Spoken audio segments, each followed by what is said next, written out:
Come, let us explore. Start meditating today. Your mind needs this now.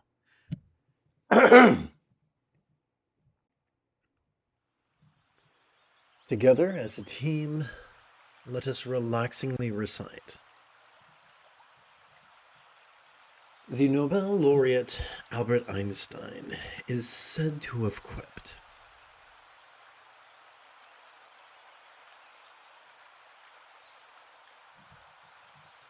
"Any intelligent fool can make things bigger, more complex, and more violent. However, it takes a touch of genius and a lot of courage to move in the opposite direction. In a vast, ocean-like throng of rigid, fearful, superstitious, controlling, elitist, cryptic, competitive, and cruel fools, there are many who insist that enlightenment is attainable only for the special few, who live in a special place, in a special time, with special companions, and have received special teachings from a special teacher, because they're so damn special and we're not. But that, together let us relaxingly recite, but that is not what the Buddha taught. Real or archetypical, he taught that enlightenment was as simple as mastering the Eightfold Path, and that could be done in as little as 7 days. How egalitarian is that? The key to this right view that empowers letting go, 4 points of right love, and the effortless effort of having our choices, utterances, and deeds flow from love-centered spontaneity is simply mindfulness and meditation. 4. When practiced enthusiastically, sustainably, and effectively, mindfulness and meditation are the spiritual equivalent of a Swiss Army knife. In the golden age of proto-Buddhism, before the folly of institutionalism, take 2.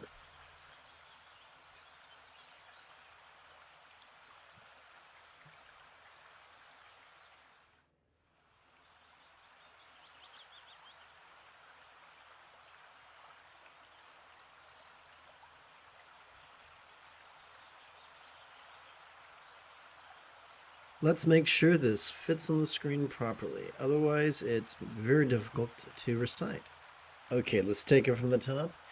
In the golden age of proto-Buddhism, before the folly of institutionalism set in like black mold infesting a cabin in the woods, the only teachings were the Four Noble Truths and the Eightfold Path, which contained the essence of all morality, which is loving kindness, or metta.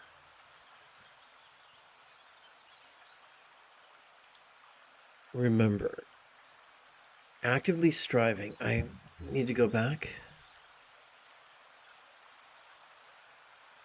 Remember, actively striving to focus upon or analyze loving kindness could produce nothing more than a mere analog, pale and flaccid and worthless and weak. For the highest love is the effortless product of mindfulness and meditation, spontaneous and uncontrived.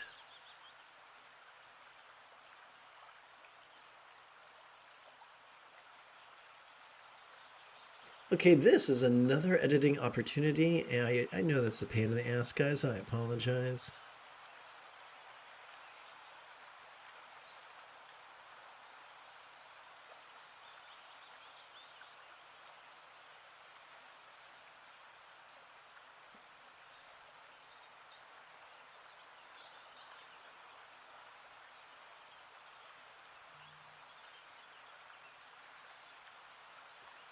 Together from the top. For the highest love, spontaneous and uncontrived, is the effortless byproduct of mindfulness and meditation. Yearning to do the loving thing is all well and fine, but how are we to know what that right thing is?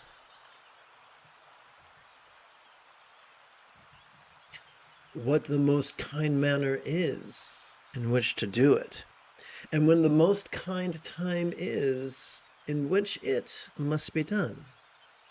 Centered spontaneity.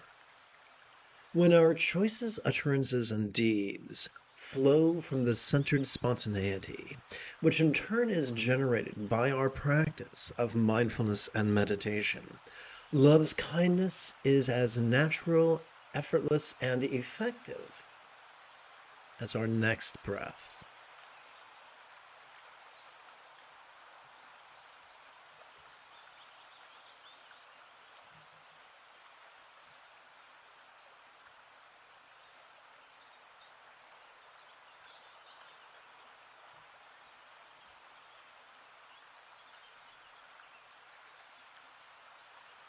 Let's continue.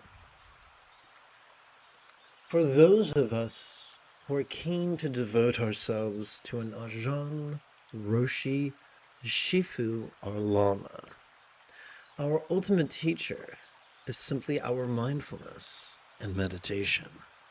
For the sole purpose of our outer teacher is to acquaint ourselves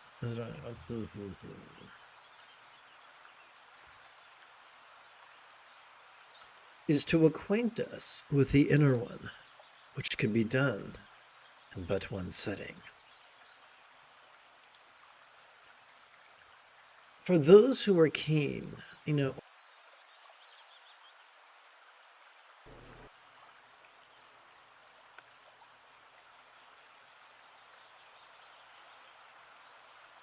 copy, cut, let's go over here and hit paste. Let's hit delete and make sure this fits on the screen, which would be unlikely. Let's hit that, make sure it fits on the screen. Now I think it'll make much more sense. Oh, the joys of proofing.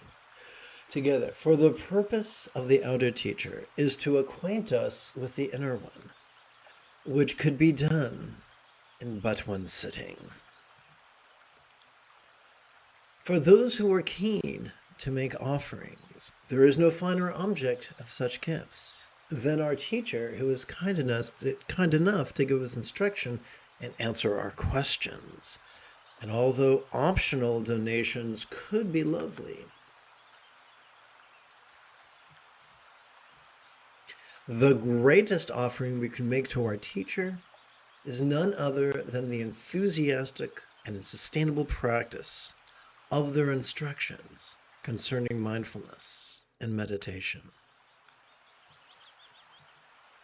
For those of us who enthusiastically seek protection from the slings and arrows of outrageous fortune, there is no greater safety to be had than by passively noticing whatever past, present, or potential dreads spontaneously cartwheel across the metaphoric stage of mind as we effortlessly sit in mindfulness, and then viscerally relax in harmony with meditation's next exhalation.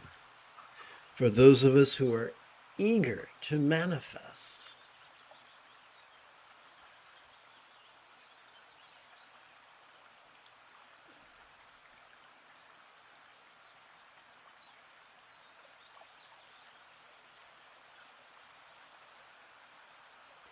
the fulfillment of all mental, personal, physical, and circumstantial needs, we but only have to vulnerably notice the various and sundry desires that could dance like sugar plums in children's dreams as we breathe in, and meditatively relax and release as we breathe out. Recent centuries have seen a rise in the popularity of training in the 3 marks of reality, or tilakkhana. Yet as we sit in mindfulness once every 12 hours or so,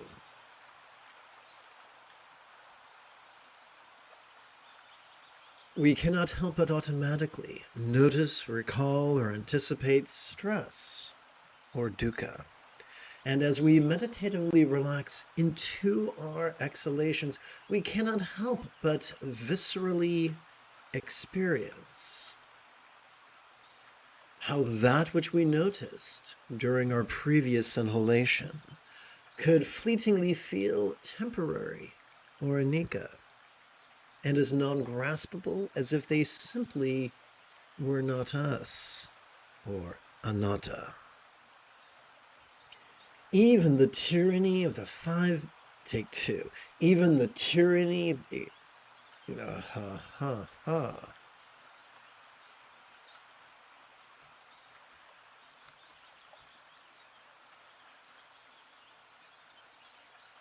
My goodness, come on, coordination, don't fail me now.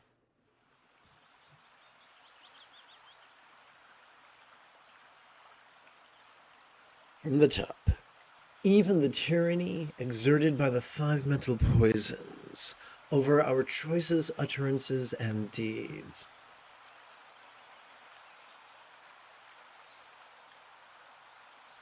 is easily tamed through mindfulness and meditation.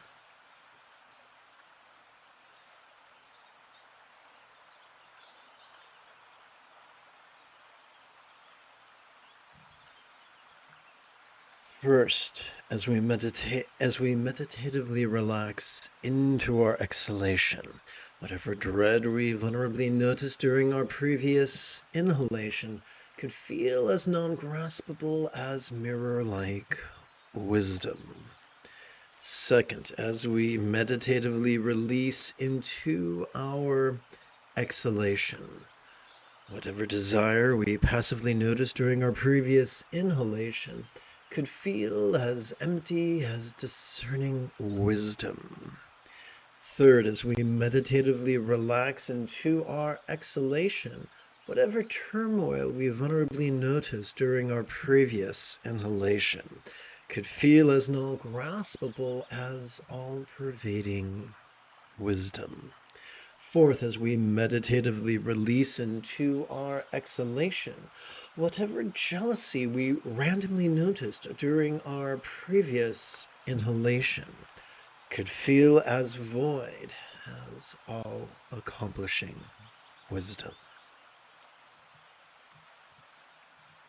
Fifth, as we meditatively relax into our exhalation, whatever pride we fleetingly noticed during our previous inhalation could feel as non-graspable as equalizing wisdom. Each complex life form upon this big blue marble we call Earth, is that the proper? I guess not.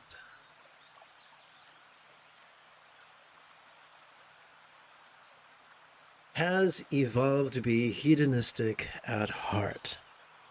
Yet no thing, being, or phenomena could give us as much of the bliss on tap, afforded to us by the easy practice of mindfulness and meditation. Come, let us walk in the Buddha's footsteps.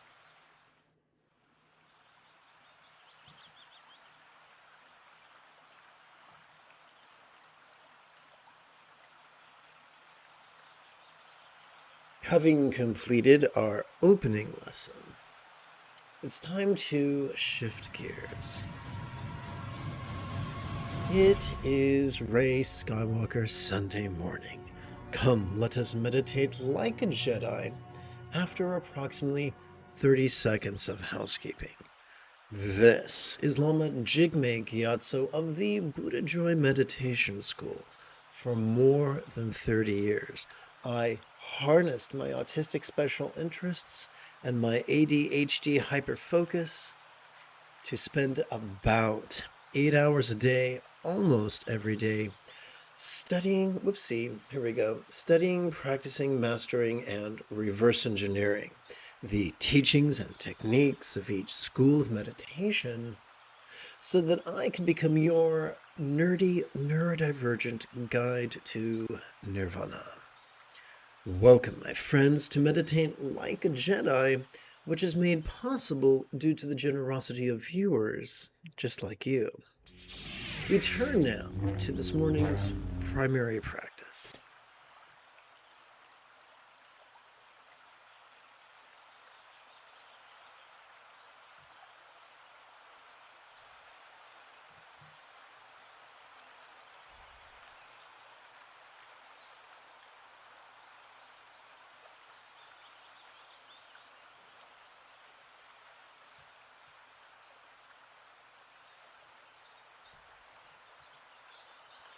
Let us relaxingly recite.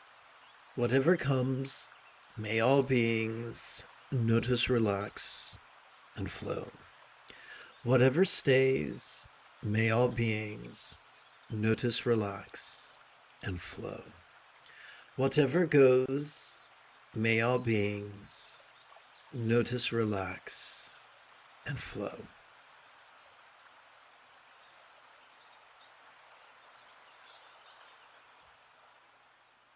Upon the tip of our left ring finger, we could rest the great knuckle at the base of our right ring finger, palms up in our lap.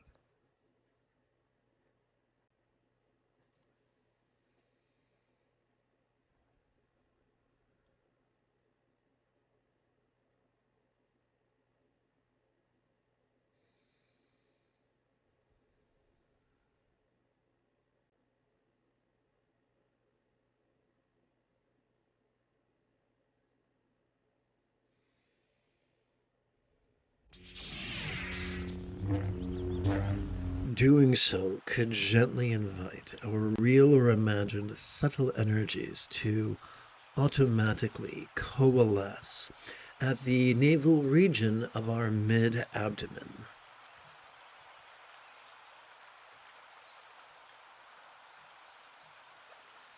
Quick review, every time we inhale, whether we know it or not, we are wired to automatically access the sympathetic nervous system ensconced within the middle third of our spinal cord.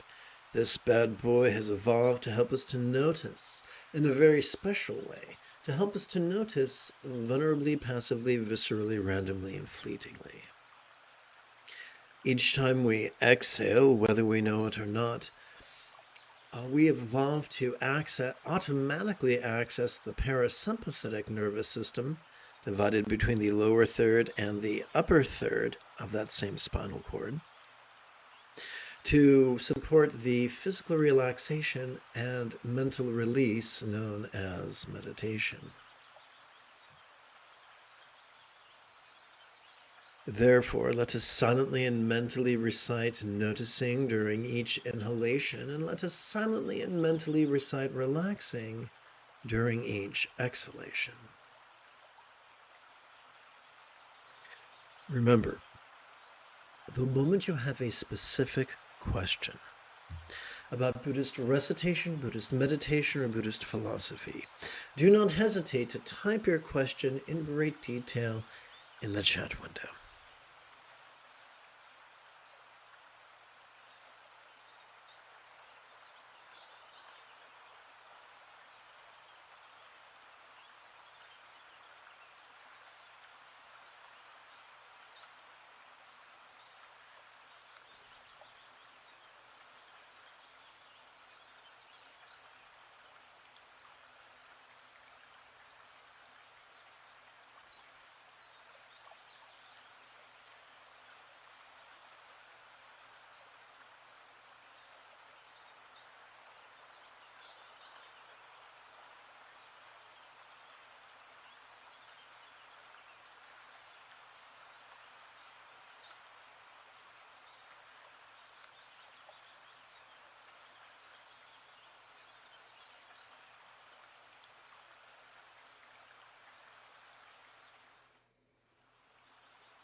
Every time we inhale, our sympathetic nervous system has evolved to help us to vulnerably, passively, viscerally, randomly, and fleetingly notice mind's antics.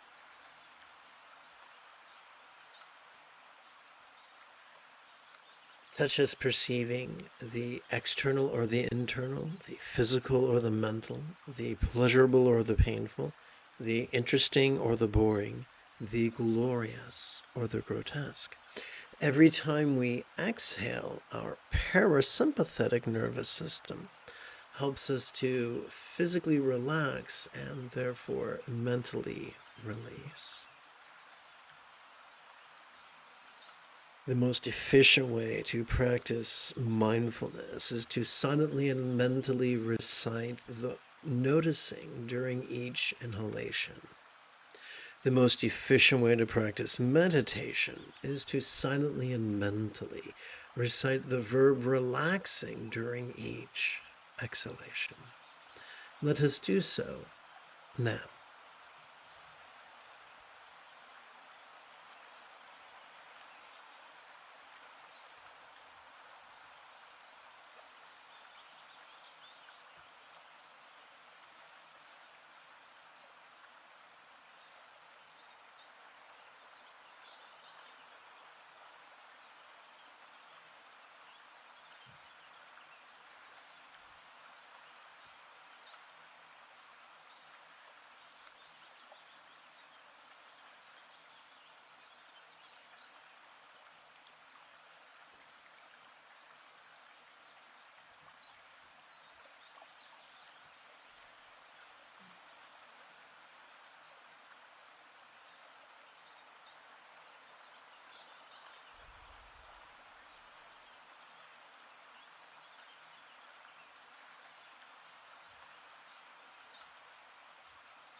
You have taken your first step into a much larger world.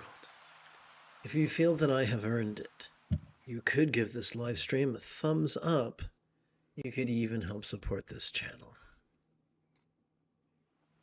In approximately 9 hours, I would very much like to return to lead today's evening meditation class and group practice. And if you are as geeky as me, may the Force be with you always.